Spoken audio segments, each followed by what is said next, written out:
Admiral Olsen, Major General Clark, Mayor O'Reilly, Chief Haddad, dignitaries, military commanders, and military attaches. Dear brothers and sisters, Assalamu alaikum and peace be with you. I'm so honored and delighted to be speaking before such a very distinguished group of people. Indeed, I'm so glad that you came to Dearborn. I'm so glad that you came to see that there is no Sharia law in Dearborn. And there is no state stoning taking place in Dearborn. And there are no women wearing burqa in Dearborn. Most of you saw last night the film Fortson. And as you saw in the film, Muslims live in the United States in peace, and especially in this very beautiful city of Dearborn. They are as normal as any other American individual or citizen. They love America. And they eat like Americans. They dream like Americans. They eat like Americans. They laugh like Americans. They eat popcorn, hot dog, and they do also barbecue in their backyard. And their children do love ketchup. And they love eating French fries at McDonald's. They love this great country. And they consider themselves part of this American dream. Indeed, I can consider myself part of the American dream. I was born in Iraq, but due to political persecution, specifically by Saddam Hussein and the Ba'ath Party, I was not able to live in Iraq for more than a couple of years. My family and I had to flee from Iraq to the neighboring Kuwait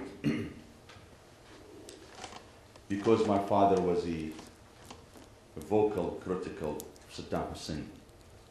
And he had to pay a very heavy price for that.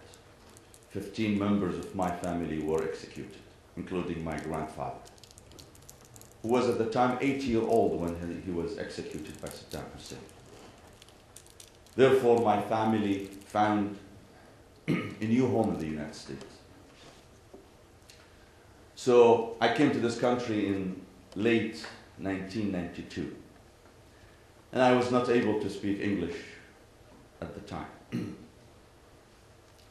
When I arrived to the United States, a few weeks later, I watched the inauguration of President Bill Clinton. And because of my inability to understand English, I had to ask my sister to translate for me his inaugural speech. Only 7 years later, I was at the White House, hosted by President Bill Clinton, along with many other Christian, Jewish, and Muslim leaders, religious leaders, who were hosted by President Clinton at the White House, chatting with President Clinton about Iraq, about the Muslim world, and about Muslims in the United States. Today, unfortunately, most Americans do not know much about Islam. And that's a fact, my dear friends. And if they know anything, they know all negative. Imam Ali ibn Abi Talib, the successor of the Prophet, has a beautiful saying. He says, "An-nas a'da' ma jahilu." People are enemy to that which they don't know. And that's why we see that the Islamophobia is in its rise these days in this country. Most Americans associate Islam with violence. And They think that Arabs and Muslims are synonymous. They think that all Arabs are Muslims and all Muslims are Arabs, which is not the case. Indeed, there is a huge and significant Christian Arab community in the Middle East, in Egypt, in Lebanon, in Syria, in Jordan, and in Iraq. There are millions of Christians who are Arabs, and they are not Muslims. Meantime, there are millions and probably over 1 billion Muslims who are not Arabs. The most populous Muslim country in the world is Indonesia, with 220 million Muslims, and they don't speak Arabic. I have been to Indonesia. It's a beautiful country. Only 18% of Muslims are Arabs. Most Americans believe that Islam persecutes women and is so demeaning to them, and that is not true either. Most Americans do not know the basics about the faith of Islam. One American female author put it this way. She says, Americans know more about the sex life of Tiger Woods and Jesse James than they know about Islam, which I found to be very true. I asked Terry Jones when he came here. Him and I were both interviewed by Fox 2. I asked him if he had even read the Quran that he had burned earlier, and he admitted that he did not read the Quran. I told him that the Quran that you burned had mentioned and praised Jesus for at least 124 times, while it only mentioned the name of Prophet Muhammad 4 times. So you would be better off if you read the Quran rather than burning the Quran. I also asked him about the Sharia law that he was talking about. He said that Muslims will be imposing Sharia law in Dirwa. I asked him to define the Sharia law, and he confessed that his knowledge is very limited about the Sharia law. So we can see that the media is playing a major role in hyping things up in this country and making a monster out of Islam. And it seems that some people have immediate access to the media. They have shortcut to the media. Who are these people? The fanatics from both sides, whether Muslims or non-Muslims. If you would like to have shortcut to the media, if you would like CNN and Fox News and ABC to cover your voice, bash Islam. And they will come and rush to you to disseminate your message. And the vivid example of that is Terry Jones himself. Terry Jones, with less than 30 followers, only 30 followers. One time I said you can put them all in one room. With less than 30 followers, he was able to rock the United States and the world probably. He made the Pope in the Vatican and the President in the White House begging him to stop his Senate. So, go and bash Islam and you will find the media interested in your voice. And go and send chants against the United States, and also the media will be interested in that. I said the other day, if a barber or a grocer, of course with all due respect to barbers and grocers, if a barber or a grocer would stand up in the main square in Karachi or Kabul and he chants anti-American chants, he will find the media be there. he will find Fox News covering his voice immediately. And they will not question his credentials. No one will ask who this person is and what does he represent and how much weight he carries. As long as he bashes the United States, he will find someone willing to disseminate his message. And that's why we will not be surprised when we find out that 47% of Americans have negative views about Islam. This is the result of an atmosphere that is not so friendly with Islam.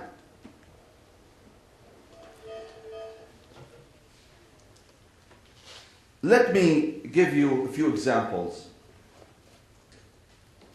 on some misconceptions, widespread misconceptions about Islam in this country. One is the concept of jihad. Indeed, I was even reading the itinerary of the conference today, and I saw in one item that there is a presentation on the jihadi terrorist group. I think that probably is an error, because jihad is a noble concept that is widely distorted by the media and by the terrorists themselves. What does jihad mean? Jihad means that you struggle with yourself to be a better person. Therefore, it is not only an Islamic concept, it is a Christian concept, it's a Jewish concept, it is a universal concept. People are urged by their faith, by their divine faith, to be good people. When I try to be a good citizen, when I try to be a conforming citizen, when I try not to sin, I'm conducting jihad. This is what the real meaning jihad is. Ultimately, it was used in Islam to refer to the defensive wars that Prophet Muhammad had to endure. Now, I would like to clarify one thing. Prophet Muhammad lived for 13 years in Mecca after he became a prophet. He was persecuted by Meccans. Many of his followers and companions were killed. Ultimately, he was driven out of Mecca and he came to Medina. Muslims view Prophet Muhammad and Jesus, they view both of them as two messengers of God. But there is one difference between Prophet Muhammad and Jesus, and that is, Jesus was a private citizen, but Muhammad was a founder of a nation. He founded a new nation, a new state. He was a head of a state. Because in Medina he had to establish a new society, he was surrounded by major threats. Meccans would not leave him alone. Within 10 years that he spent in Medina, after leaving Mecca, Meccans launched 83 wars and battles against him. 83. He had to defend himself. He had to defend the newly founded society and the newly founded nation.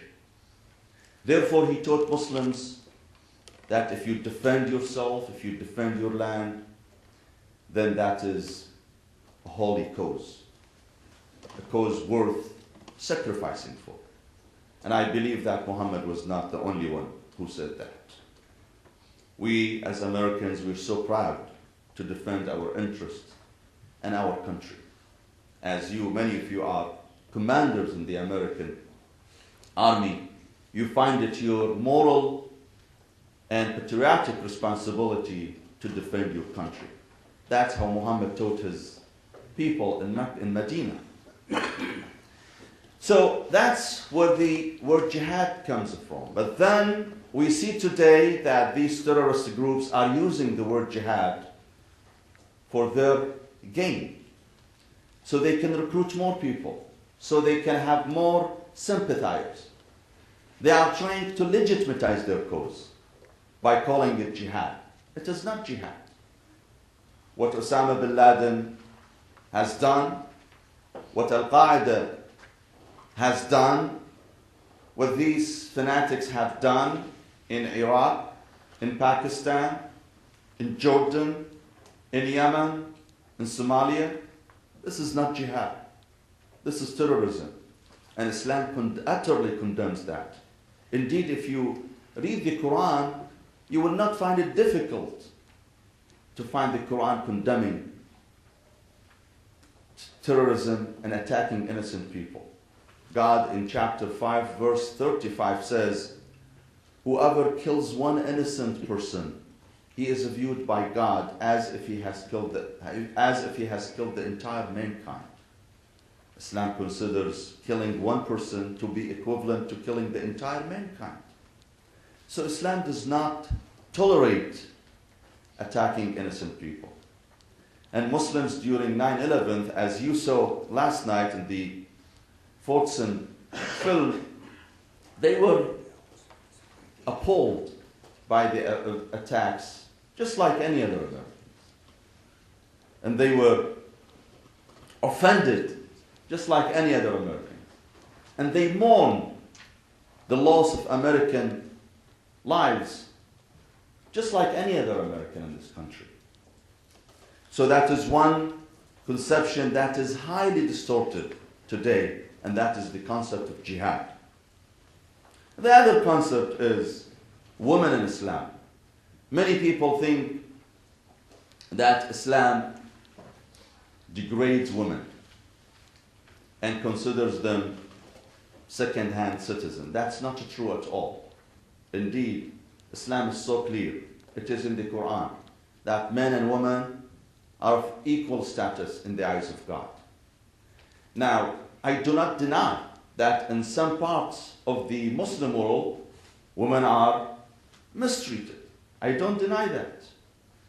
No one is saying that the Muslim world is a flawless land.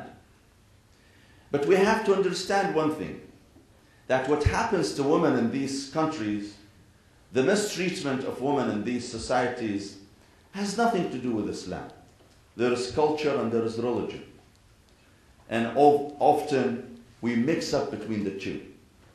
So you may find the prevalent culture in certain societies in the Muslim world that is not so respectful toward women. But this has nothing to do with Islam. We should not blame Islam for it. Rather, we have to blame the local culture. Let me give you one example. Women in all Muslim countries are able to drive their cars. Only in one Muslim country, they are not able to drive a car. Now, some Americans, some people in this country believe that this is an evidence that Islam persecutes women. But that's not true, because in 57 Muslim countries, Muslim women are allowed to drive a car. Indeed, I read the Quran, and there is now no verse in the Quran says women cannot drive a car. And my wife also, she drives a car. So only in Saudi Arabia, women are not allowed to drive a car. Now, this has nothing to do with religion. Rather, it has to do with the culture, with the local culture in Saudi Arabia, that somehow did not find it fit to allow women to drive a car. Why I would blame Islam for that. And the final misconception is, before I go for Q&A, because I would like to leave some time for Q&A, is the misconception that exists in the mind of many people in this country, and it was mentioned yesterday in the movie that yes, it is true that not all Muslims are terrorists, but all terrorists are Muslims. That's not true either. That's not true either. Here in America, we had many terrorists. Indeed, ask the chief police Haddad about the terrorist guy who came from California just 3 months ago. 3 months ago.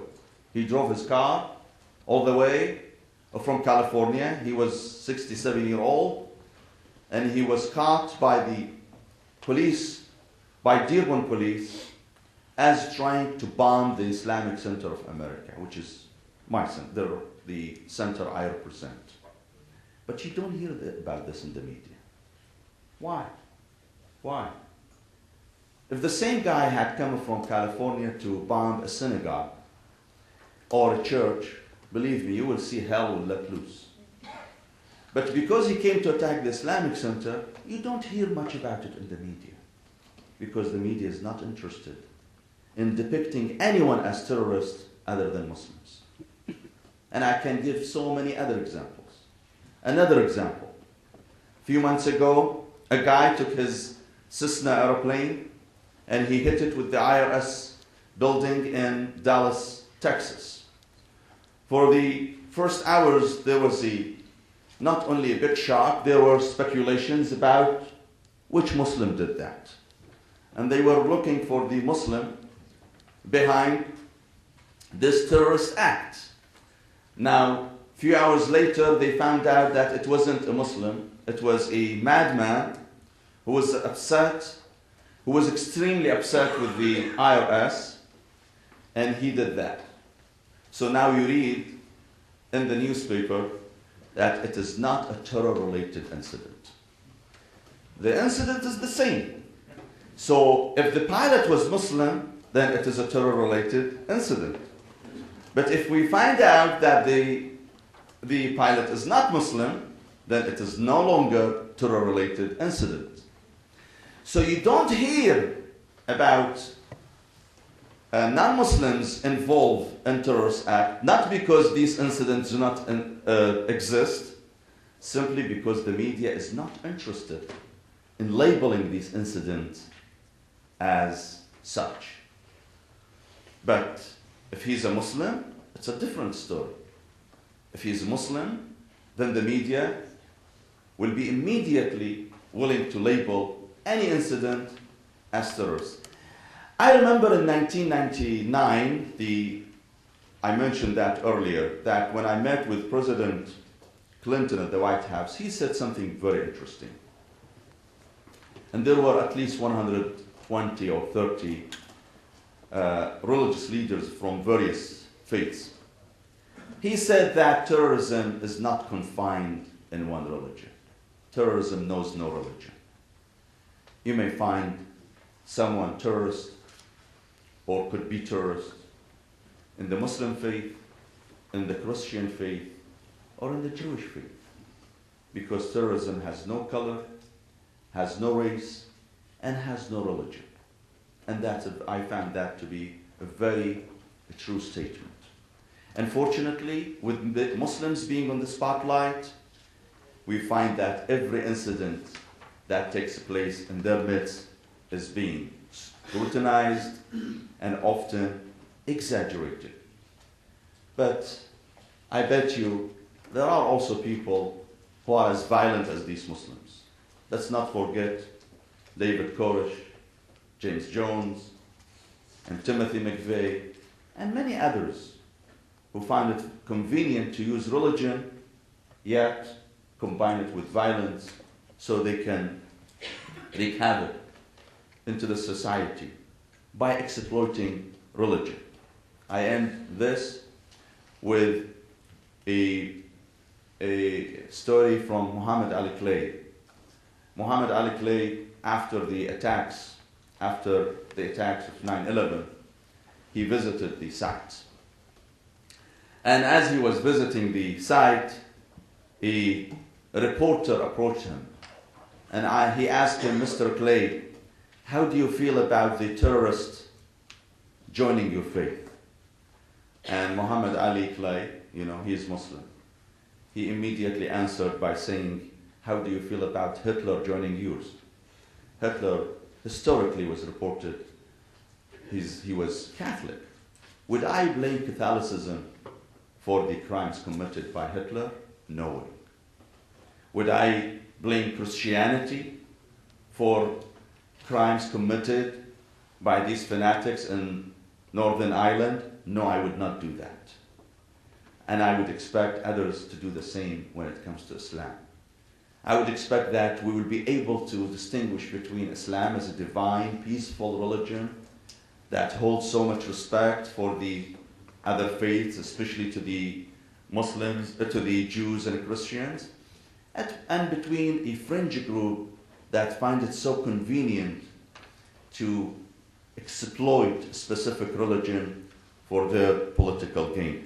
I will stop right here. I think I still have a few minutes, right, Stan? And if I still have time,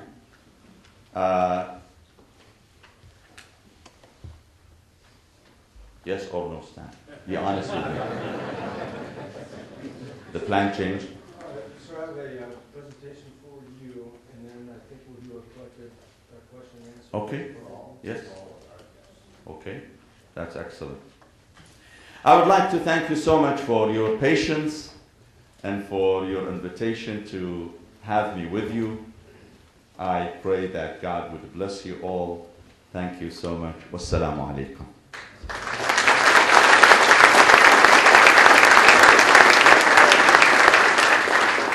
Imam Fawzini, thank you, sir, for your great discussion. And some of us have had the great privilege and to have had a discussion with you prior to today. And so this has been an extreme honor for all of us. And you've certainly, shown us that some of our challenges is really, education and education through communication and really understanding each other, and through that, that we would have respect of each other's beliefs and religion. And as we all individually and collectively struggle to become better in these areas, that hopefully through our collective efforts, and like with this conference here, that we'll be able to overcome some of the challenges that we deal with today. And certainly your discussion has really, I think, added to this conference. So on behalf of Sovereign Challenge, we'd like to, we were in your office the other day, and we noticed that you have a lot of mementos there, so hopefully you'll have a place in your office there for this crystal from the Sovereign Challenge Group, with sincere appreciation for your participation in this. Thank you. Thank you so much. Thank you.